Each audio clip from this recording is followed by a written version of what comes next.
विज्ञान दिवस पालन करथिले बुझला हम भारत वर्ष रे केबे प्रथम जातीय विज्ञान दिवस पालन करा हैला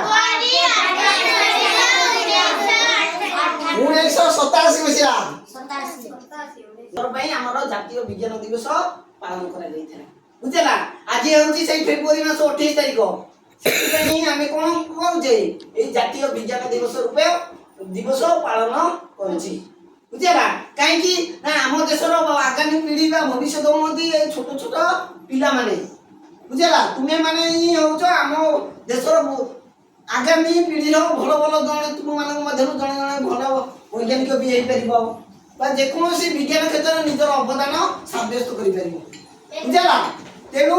तुम मानक मध्य विज्ञान प्रति बा विज्ञान विषय प्रति भलो पाइबा कि परि जन्मिबो सेति पई महान पुरुषक जन्मदिन को आमे समस्त जातीय विज्ञान दिवस रूपे पालन करूछि।